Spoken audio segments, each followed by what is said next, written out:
नमस्कार, आप देख रहे हैं इंडिया न्यूज और देवभूमि लाइव के साथ मैं दीप्ति द्विवेदी। और बुलेटिन की शुरुआत बड़ी खबर के साथ करेंगे। देहरादून में बीजेपी आलाकमान ने एक बार फिर से सबको चौंकाया है। राज्यसभा चुनाव के लिए उम्मीदवारों की लिस्ट जारी कर दी गई है।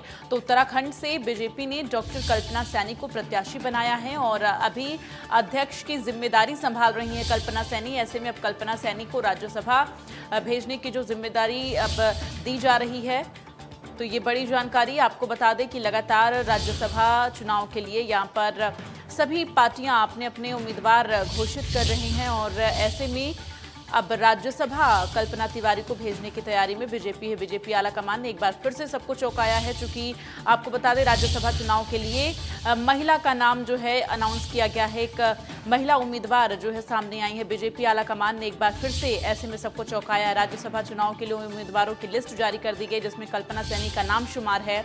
तो बीजेपी ने डॉक्टर कल्पना सैनी को प्रत्याशी बनाया है, ये बड़ी जानकारी। और ऐसे में अभी अध्यक्ष की जिम्मेदारी संभाल रही हैं कल्पना सैनी और अब राज्यसभा उनको भेजने की जो तैयारी है वो शुरू हो गई है। चूंकि उनका नाम लिस्ट में शामिल है, तो राज्यसभा के लिए प्रत्याशियों की जो लिस्ट जारी की गई है बीजेपी की तरफ से, उसमें कई बड़े नाम हैं, लेकिन इन सब के बीच महिला को जगह दी गई है। हालांकि लगातार बीजेपी की तरफ से सभी वर्ग को साधने की कोशिश भी की जा रही है। उत्तराखंड राज्य मातृशक्ति की बहुत बड़ी उसमें भूमिका रही है। उत्तराखंड राज्य बनाने में हमारे यहाँ पर मातृशक्ति को हमेशा से सम्मान दिया जाता है। उत्तराखंड के अंदर मातृशक्ति के लिए सबसे पहले आरक्षण की व्यवस्था हमारी ही सरकार में हुई थी, भारतीय जनता पार्टी की सरकार में। उसके बाद अभी विधानसभा की अध्यक्ष भी हमारी रितु खंडूरी जी बनी है, वो भी मातृशक्ति की प्रतीक है। उत्तराखंड बनने के बाद पहली विधानसभा की स्पीकर है और राज्यसभा में भी पहली महिला कल्पना सैनी जी को जो उनका पार्टी हाईकमान ने प्रत्याशी के रूप में चयन किया है, ये हमारे लिए मातृशक्ति का सम्मान है। भारतीय जनता पार्टी हमेशा मातृशक्ति का सम्मान करती है। हमारे देश के यशस्वी प्रधानमंत्री मोदी जी की भी हमेशा उनके कार्यक्रमों में, उनके आगे के निर्णयों में, उनके प्रस्तावों में हमेशा मातृशक्ति को सम्मान देने की बात होती है। इसलिए उन्होंने देश के अंदर बेटी पढ़ाओ बेटी बचाओ अभियान भी शुरू किया और मातृशक्ति को आगे लाने का काम भी हो रहा है। हमारा उत्तराखंड राज्य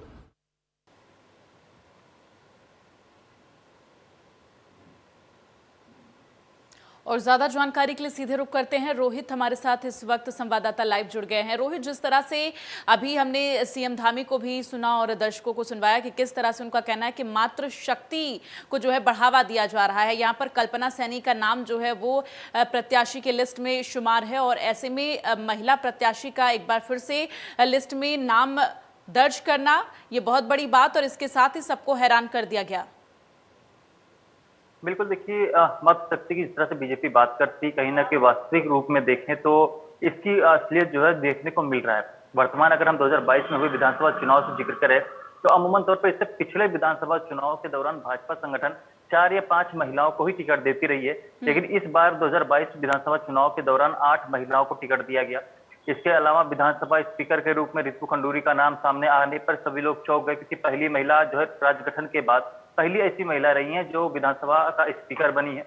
इसके अलावा अब राज्यसभा के जो सीट खाली हो रही 4 जुलाई को, उसके लिए प्रत्याशी के नाम का ऐलान किया गया तो कल्पना सैनी का नाम सामने आया, जिसने सबको चौंका दिया।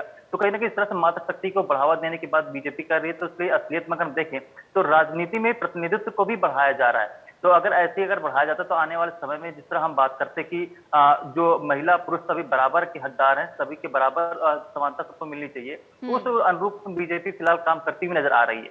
लेकिन इन सबके बीच रोहित, क्या ये नहीं लगता है कि जिस तरह से मातृशक्ति को बढ़ावा देने की बात अब की जा रही है, लेकिन इससे पहले अगर हम देखें तो इस तरह की जगह महिलाओं को पहले राजनीति में नहीं दी जा रही थी? बिल्कुल, इससे पहले जिक्र करें तो जो तरजीह खासकर महिलाओं को राजनीति में शामिल होने की बात नहीं कही जा रही थी, उनको राजनीति से हमेशा दूर रखा जा रहा था और मुख्य रूप से जो राजनीति खास थी पंचायतों में अधिक देखने को मिलती थी, क्योंकि उस समय महिला प्रधान अधिकतर लोग बनते थे, महिला अधिकतर प्रधान भी थी, लेकिन विधानसभा और फिर राज्यसभा या फिर लोकसभा में इनके प्रतिनिधित्व तो काफी कम रहता था।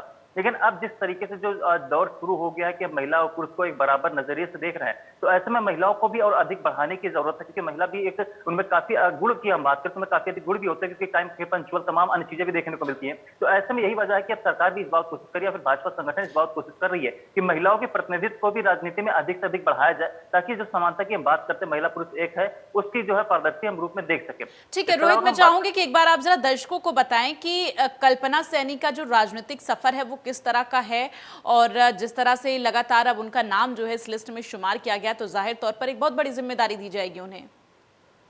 बिल्कुल, देखिए कल्पना सैनी का राजनीतिक सफर काफी अनुभव, यानी कह सकते हैं कि एक पढ़ाई लिखाई जिंदगी के बाद जो राजनीतिक सफर शुरू किया गया, और वर्तमान समय में जो अल्पसंख्यक वर्ग के जो है, यानी कि पिछड़े वर्ग के जो आयोग है, उसका वो अध्यक्ष भी है।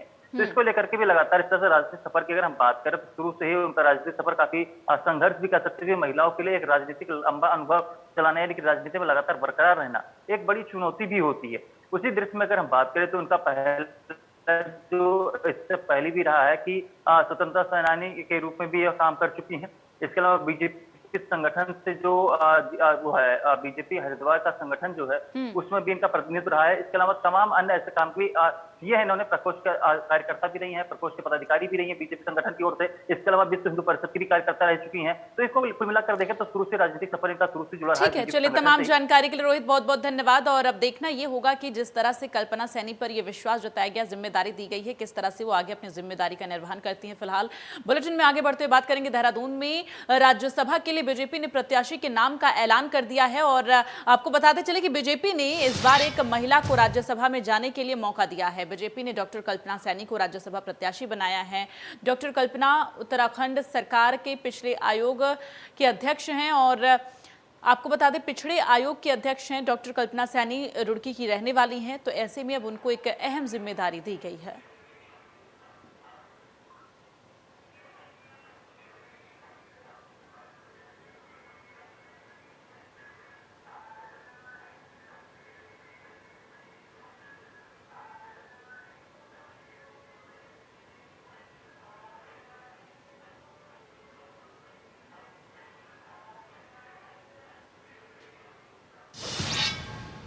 और चलिए आगे बढ़ते हुए बड़ी खबर का रुख करेंगे हरिद्वार से। बड़ी खबर, जहां आज सोमवती अमावस्या का महापर्व है, और सोमवती अमावस्या पर काशी से हरिद्वार तक रौनक है। हरिद्वार में गंगा स्नान के लिए श्रद्धालुओं की भीड़ उमड़ी पड़ी है। और आज सोमवती अमावस्या पर 3 पर्वों का योग है। तो आज सावित्री व्रत और शनि जयंती भी है, और ऐसे में आज सोमवती अमावस्या काफी ज्यादा महत्वपूर्ण। तो आज सावित्री व्रत और शनि जयंती भी है, काफी अच्छा योग आज का है। और ऐसे में सावित्री अमावस्या, यहाँ पर आपको बता दें कि सोमवती अमावस्या का ये महापर्व है, जो कि सोमवती अमावस्या पर काशी से हरिद्वार तक लगातार रौनक देखी जा रही है। श्रद्धालुओं की भारी भीड़ उमड़ी हुई है, और आपको बता दें कि श्रद्धालुओं ने आस्था की डुबकी भी लगाई है। इसके साथ ही पूजा अर्चना की गई है। तो सोमवती अमावस्या पर काशी से लेकर हरिद्वार तक रौनक देखने को मिल रही है। हरिद्वार में गंगा स्नान के लिए श्रद्धालुओं की भारी भीड़ सुबह से देखी जा रही है। आज सोमवती अमावस्या पर 3 पर्वों का योग है, चूंकि आज सावित्री व्रत है और शनि जयंती है। तो ऐसे में आज का योग काफी ज्यादा शुभ है, और लगातार श्रद्धालु जो हैं वो काफी ज्यादा भारी संख्या में हरिद्वार पहुंचे हुए हैं। आज सोमवती अमावस्या का स्नान है। इस समय हम मौजूद हैं हरिद्वार में पवित्र हर की पैड़ी पर, और आज यकीन मानिए कि कुंभ जैसा नज़ारा यहाँ पर दिखाई दे रहा है। आप देख सकते हैं कि ये संजय पुल है, जो हर की पैड़ी पर जो दोनों घाट हैं उन्हें जोड़ता है, पूरी तरह से भरा हुआ है। उसके बाद ये नीचे जितने भी घाट हैं, आपको ये मंदिर दिखाई दे रहे होंगे। मंदिर के साथ ये ब्रह्म कुंड है, जहाँ पर हर व्यक्ति की इच्छा होती है कि वो आए और यहाँ पर स्नान करे। उसके बाद देखिए बीच में गंगा जी की धारा है, और इसके जो साइड में ये घंटाघर दिखाई दे रहा है, ये मालवीय द्वीप घाट है। तो देख सकते हैं कि यहाँ पर तिल रखने की भी जगह नहीं है। लगातार जो यात्रियों का आना है वो कल से यहाँ पर शुरू हो गया था। बड़ी संख्या में श्रद्धालु यहाँ पर पहुँचे हुए हैं। बहुत ज़्यादा भीड़ है। अगर बात करें यातायात व्यवस्था की, पूरी तरह से यातायात व्यवस्था ठप हो चुकी है। सभी पार्किंग फुल हैं, सड़कों पे जाम लगा हुआ है। अगर मैं अपनी बात बताऊं तो करीब मैं कनखल से यहाँ 2 घंटे में जाम को पास करते हुए, जबकि प्रेस का पास मेरे पास था, तब यहाँ पर पहुँचा हूँ। तो स्थिति आज बहुत ज़्यादा खराब है, और यकीन मानने वाली बात है कि कुंभ के जो शाही स्नान में नज़ारा होता है, वही नज़ारा हरिद्वार में आज दिखाई दे रहा है। और आज की चूँकि बड़ा महत्व बताया गया है, बड़े महत्व में ये है कि आज सोमवती अमावस्या का स्नान है। आज जो आके गंगा स्नान करता है, यहाँ पर दान करता है, उसे बहुत ही ज़्यादा पुण्य की प्राप्ति होती है। यही वजह है कि 2 साल से जो कोविड काल चल रहा था, तो उस दौरान पूरी तरह से यहाँ पर स्नान करने पे प्रतिबंध लगे हुए थे कोविड की गाइडलाइन के चलते। लेकिन आज वो गाइडलाइन खत्म हो गई है और ये पहला सोमवती अमावस्या का इतना स्नान है जिसमें इतनी भारी भीड़ हरिद्वार पहुंची है। Dharmendra Chaudhary, India News, Haridwar. और आगे बढ़ते हुए बात करेंगे हरिद्वार में सोमवती अमावस्या पर लाखों की तादाद में हर की पौड़ी पर श्रद्धालुओं का तांता लगा हुआ है। स्नान करने के लिए लाखों श्रद्धालु हरिद्वार हर की पौड़ी पर पहुंचे हुए हैं और गंगा में डुबकी लगा रहे हैं। वहीं पुलिस प्रशासन ने पूरे मेला क्षेत्र में पुलिसकर्मियों की ड्यूटी लगाई है, जिससे यात्रियों को स्नान करने में किसी भी प्रकार की कोई दिक्कत ना हो। साथ ही घोड़ा पुलिस को भी मेला क्षेत्र में लगाया गया है। 4 धाम यात्रा चल रही है, उसको देखते हुए भी अलग से ट्रैफिक प्लान लागू किया गया है। एसपी सिटी स्वतंत्र कुमार का कहना है कि हर की पौड़ी घाट के अलावा अन्य घाटों पर भी श्रद्धालु गंगा स्नान कर रहे हैं।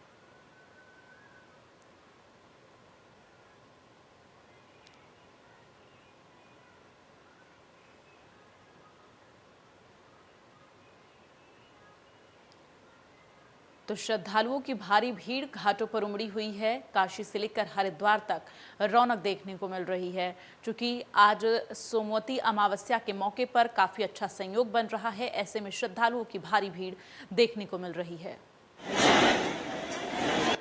देखिए, कुंभ 2021 के बाद ये पहला बड़ा स्नान हुआ है हरिद्वार में, क्योंकि कांवड़ पे तो प्रतिबंधित था कोरोना की वजह से। ये पहला कांवड़ मुक्त कोरोना मुक्त स्नान हुआ है और अभी तक मेरा अनुमान है कि 15 लाख यात्री श्रद्धालु स्नान कर चुके हैं और दिन भर की संख्या जो है 35-40 लाख के आसपास जाएगी। कितने जोन में बांटा गया है? हमारी पुलिस व्यवस्था इस पे बहुत स्ट्रॉन्ग लगी है। 5 सुपर जोन, 15 जोन और 39 सेक्टर में हमने पुलिस व्यवस्था को बांटा है और कुल मिलाकर के लगभग 2000 के करीब पुलिसकर्मी जो है सिर्फ हरिद्वार क्षेत्र में इसको भीड़ को मैनेजमेंट करने में लगे हुए हैं। कोई इस टाइम तक हरिद्वार सोमवती अमावस्या के मौके पर पहुंची श्रद्धालुओं की भीड़ ने हरिद्वार की यातायात व्यवस्था पूरी तरह से ठप कर दी है। आप देख सकते हैं, ये शंकराचार्य चौक है और जहां तक भी आपकी नज़र जाएंगी ये 4 लेन है और हरिद्वार दिल्ली 4 लेन हाईवे है। और आप देख सकते हैं कि जहां तक आपकी इस पर नज़र जाएगी, और पीछे भी मैं चाहूँगा अपने सहयोगी से दिखाना कि जहां तक इधर भी आपकी नज़र जाएगी, इस समय हम और ब्रिज के ऊपर खड़े हैं और आप नीचे देख सकते हैं कि ये शहर का शंकराचार्य चौक है और जाम की क्या स्थिति है।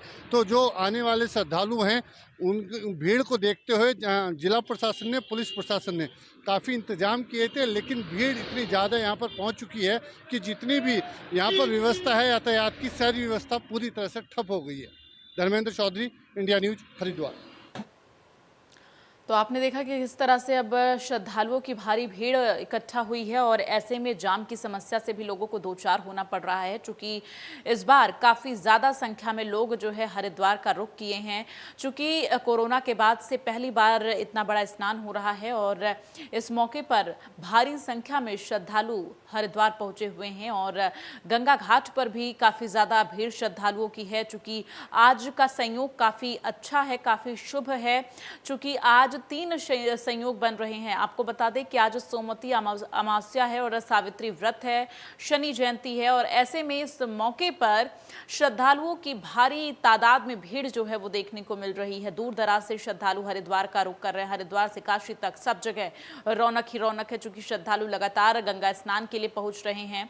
इन सब के बीच शहर में ट्रैफिक व्यवस्था जो है वो भी कहीं ना कहीं चरमराती हुई नजर आ रही है, चूंकि लगातार जाम की स्थिति जो है वो देखी जा रही है। जिस तरह से हमारे सहयोगी ने अपने स्पेशल रिपोर्ट में दिखाया कि किस तरह से एक भारी ट्रैफिक देखने को मिल रहा है, जिसकी वजह से लोगों को परेशानियों का भी सामना करना पड़ रहा है। हालांकि पुलिस प्रशासन और जिला प्रशासन की तरफ से पूरा रोड मैप जो है वो तैयार किया गया था, ट्रैफिक व्यवस्था दुरुस्त रहे, लेकिन भीड़ इतनी ज़्यादा है तो ऐसे में ट्रैफिक व्यवस्था जो है यहाँ पर चरमराती हुई नजर आ रही है। चूँकि लगातार लोगों की भीड़ की वजह से जाम की समस्या जो है वो देखने को मिल रही है और ऐसे में अब आपको बता दें कि यहाँ पर काफ़ी भारी संख्या में सुरक्षा के एहतियातन पुलिस फोर्स की भी तैनाती की गई। प्रशासन ने पूरे मेला में पुलिसकर्मियों की ड्यूटी लगाई है। लाखों श्रद्धालु आस्था की डुबकी लगा रहे हैं और ऐसे में उनकी सुरक्षा के लिए पुलिस प्रशासन मुस्तैद है।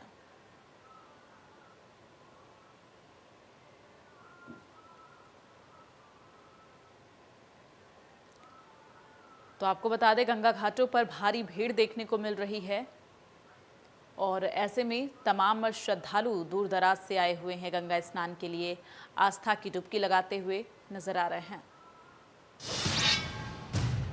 चंपावत विधानसभा उपचुनाव को शांतिपूर्ण और निष्पक्ष तरीके से संपन्न कराने के लिए चंपावत विधानसभा के बॉर्डर पर सुरक्षा की व्यवस्था की गई है और पुलिस और साथ ही एसएसबी के जवानों के द्वारा दूसरे विधानसभा के बाहर से आने वाले वाहनों की सघन तलाशी की जा रही है।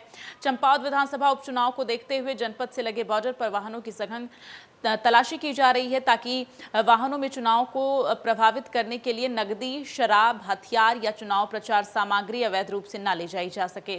चंपावत से लगी नेपाल सीमा से आने जाने वाले मार्गों को भी 31 मई तक बंद कर दिया गया है।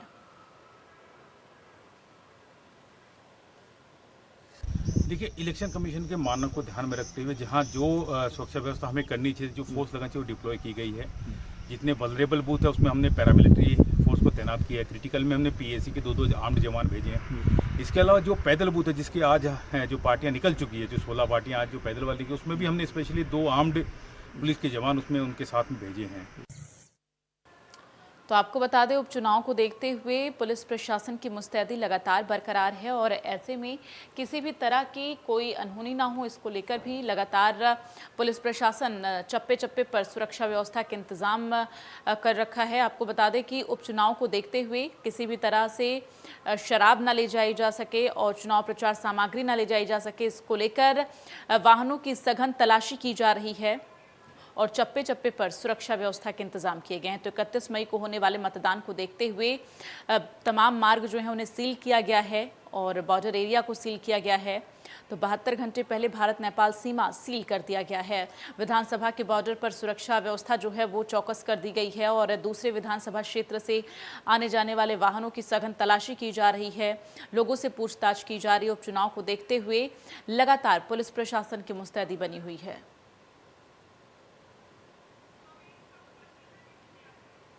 तो चप्पे चप्पे पर सुरक्षा व्यवस्था के कड़े इंतजाम किए गए हैं। आपको बता दें कि उपचुनाव को देखते हुए पुलिस प्रशासन की मुस्तैदी लगातार देखी जा रही है। चूँकि चंपावत से आपको बता दें कि उपचुनाव चंपावत में हो रहे हैं और ऐसे में 31 मई तक इन मार्गों को सील किया गया है।